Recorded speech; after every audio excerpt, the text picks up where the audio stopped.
Hello everybody. I was really impressed by the last poet.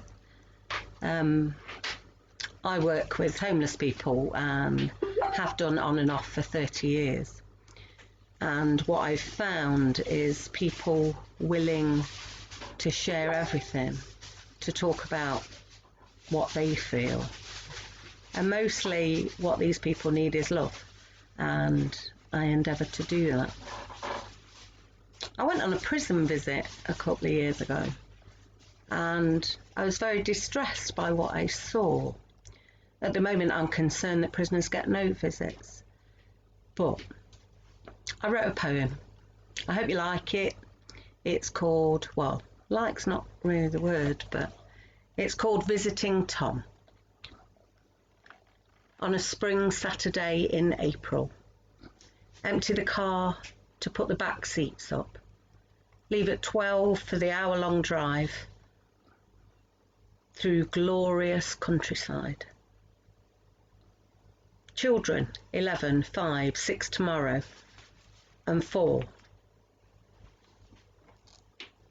Sister-in-law and ex-father-in-law, 75, pleasant enough drive, chatting and sharing mints. Here we are. We wake the boys and we alight to a shabby visitor's block, already stuffy, already too warm. Go to the counter. Driving licence check. Passport check. Passport. This one's out of date. You won't get in from tomorrow. Neon pink wristbands for the adults, reminiscent of concerts in the summer. Told to arrive at 1 o'clock. Here we sit like cattle crammed in. Women and men arrive. Women more suitably dressed for a night on the town. Makeup hastily reapplied in not cared for toilets. Taps leaking. The dryers aren't working. It's so shabby.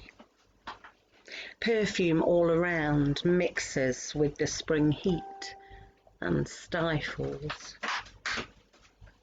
Sad glances across the room at elderly parents, shocked to their very core.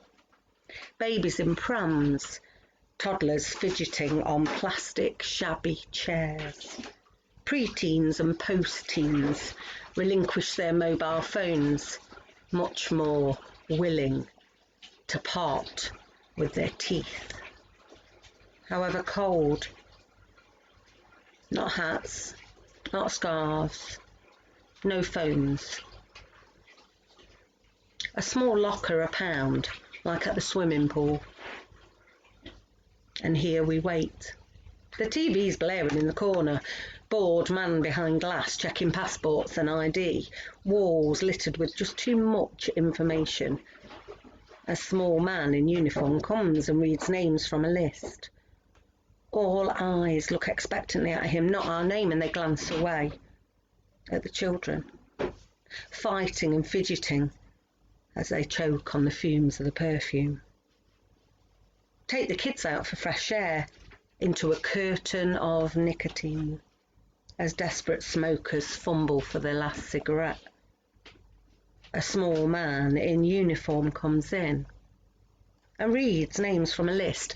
Eyes all rise expectantly. Not our name. Glance away as the perfume fills the air. A small man in uniform comes in and he reads name from a list. The last name, mispronounced, sounds promising, so we rise expectantly, and we file out into the smoke curtain. Click, the gate's unlocked. All file in. Wait. Click, the gate's locked. Wait. Click, gate unlocked. All file in. Click, gate locked. Wait.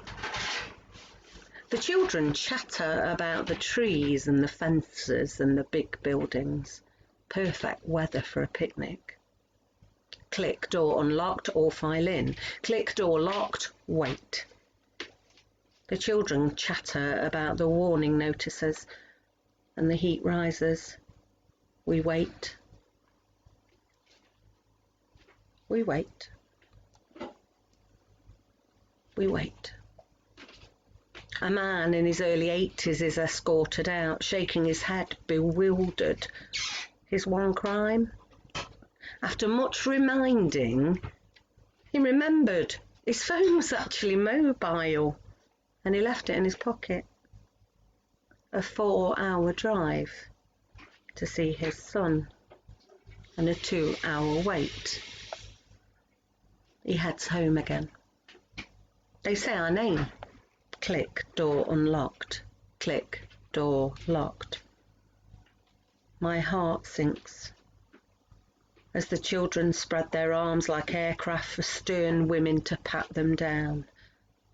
Door opened, boys glance expectantly. "Daddy!" they yell as they run to table 21. He sits there yearning to run to them, but he's not allowed.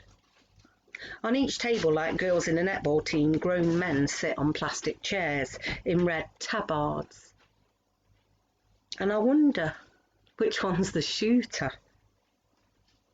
This room fills with laughter, kisses, and hugs. On the next table, a young black man, afro out, comb stuck in his hair, red tabard. He sits. The kids are thirsty. Vending machines. Pops £1.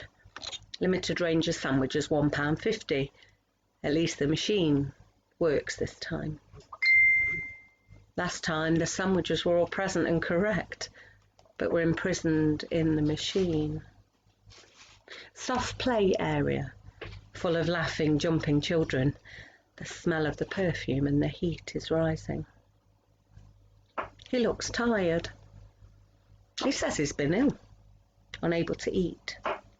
Describes the violence, the lack of cameras. The next table, the young black man, he starts to comb his hair. And he starts to plait it. Every time the door opens, he scans the women, the men and the children as his eyes return to dull boredom. The room fills and the young black man sits patiently like never before. Not on a visit to his dad, not in a maths lesson, not in a court. I glance around the room and hear half sentences about children and schools and money. Some faces turn from the excitement and expectation to anger, frustration and jealousy. The man on the next table clasps a woman's hand too firmly as she winces. Standing in front of posters that say zero tolerance to violence, officers fail to notice the tears in her eyes and her reddening hand, but I notice. To our left, a family of Muslims, women hijabbed in modesty, sit in the warm, perfumed haze, and nearly every table's full, smiling children, doe-eyed girls. The young black man with the afro beckons to be let back to his cell, and my heart begins to ache for him. At one end of the hall, glass rooms house supervised visits. My sister-in-law questions what you must do to only see your family through glass. Children run through the doors, wave at Daddy, get money for the vending machine and run away. I want the loo. Click, door unlocked. Click, door locked. Arms out, search. Back into the warm scent of perfume. 5-minute warning. A man in his 50s hugs his elderly mother and clings to her. At each table, men kiss their children. The childless couples embrace as if their life depends on it. passion rises on a cloud of warm perfume. Click, the door's unlocked. Click, the door's locked. Wait, wait. Check, wristbands. Click, door unlocked. Click, door locked. As we file out into the spring sunshine, the odd daffodil peeps through the paving slabs. Cool, fresh spring air. Click, the gate's unlocked. Exhausted, we drive home. 3 young children sleeping soundly. Now they know Daddy's okay. And I wonder, do you think Her Majesty's pleased that they are staying? Now, on this subject, what I'd like to talk about is, I just want everybody to give a thought to prisoners. I know that COVID-19 has become apparent within the prison service. So as arduous as visiting is, for the person being visited, it's life. It's a reminder that life goes on. So tonight, if you pray, or if you say nice things, just think nice things for these prisoners who are lost and alone and as frightened as we are, but their cell is less glorious than ours. Thank you.